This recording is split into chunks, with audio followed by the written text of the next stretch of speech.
Bismillahirrahmanirrahim. Assalamualaikum warahmatullahi wabarakatuh. Alhamdulillahi rabbil alamin. Wassalatu wassalamu ala asrafil anbiya'i wal mursalin wa ala alihi wa sahbihi ajma'in. Amma ba'du. Teman-teman sekalian, di sini saya akan mempresentasikan lembar kerja proyek warga negara ketiga dari mata kuliah Pancasila dengan nama mahasiswa Muhammad Fauzan Al-Fatih Hasibuan, NIM I0002101157, prodi prodi dan kelas Hukum Ekonomi Syariah kelas C, Fakultas Fakultas Agama Islam. Di sini saya akan memaparkan langkah-langkah yang saya dapatkan ketika melaksanakan proyek warga negara. Pada proses pertama, mendalami tema dan relevansinya dengan Pancasila. Pada proses ini kami lebih menekankan untuk pemilihan tema yang tepat dengan mata kuliah Pancasila dan adanya manfaat yang akan diperoleh dari proyek tersebut untuk orang banyak. Pada progres ini kami menyimpulkan untuk 10% karena ini juga sangat penting begitu. Karena untuk penempatan tema dan relevansinya dengan mata kuliah Pancasila itu sangat penting sekali, sebagaimana ini juga merupakan tugas daripada mata kuliah Pancasila itu sendiri. Lalu pada langkah kedua, mencari sumber referensi, progres proyek dan memahami serta mempelajari pembuatan proyek dan dari referensi-referensi yang ada. Pada langkah ini kami fokus pada dasar-dasar pembuatan proyek yang sangat penting, yaitu mencari dan mendalami referensi-referensi yang ada untuk efektivitas pembuatan proyek yang ringan serta mudah. Pada progres ini kami menyimpulkan untuk 5% hingga bertambah dari langkah pertama 10% menjadi di sini 15%. Lalu pada langkah ketiga mengadakan pengamatan secara langsung maupun tidak langsung.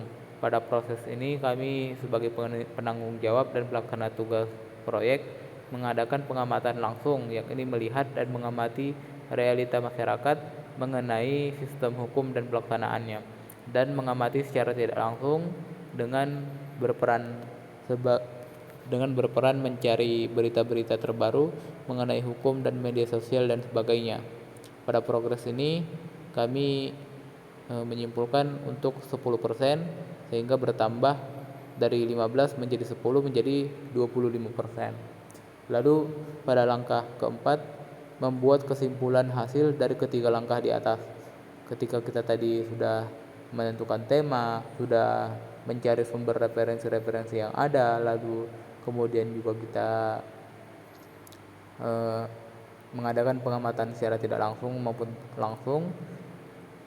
Kemudian kami memberikan kesimpulan, untuk kemudian kesimpulan itu dijadikan sebagai bahan atau dasar kepenulisan proyek.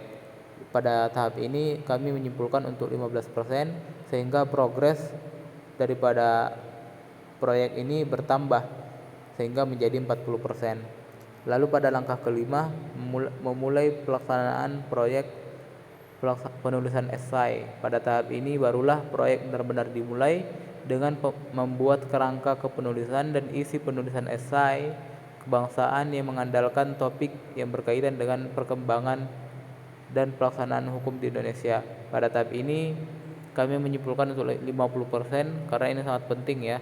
Tidak mungkin kita kemudian menentukan langkah-langkah yang 3 tadi lalu kemudian kita menyimpulkan tapi kita tidak mengerjakan proyeknya. Maka penulisan proyek ini sangat penting sehingga progres bertambah menjadi 90%. Hampir mendekati sempurna ya. Lalu pada langkah keenam, mengadakan koreksi proyek dan perumpamaan dan penyempurnaan proyek warga negara. Ketika proyek dirasa sudah selesai, mulailah diadakan koreksi atas kata-kata atau hal-hal yang kurang tepat berada di dalam proyek warga negara tersebut. Di sini progresnya kami menentukan untuk 10% sehingga progres bertambah menjadi 100%. Jadi di sini dapat disimpulkan bahwa proyek ini sangat penting ya. Kemudian kita pada akhirnya kita melaksanakan koreksi sehingga penyempurnaan pada hal-hal yang dirasa kurang dilaksanakan, sehingga dapat memberikan proyek warga negara yang benar-benar baik, yang benar-benar sempurna, sehingga mampu memberikan manfaat bagi kita semua. Mungkin demikian yang dapat saya sampaikan. Assalamualaikum warahmatullahi wabarakatuh.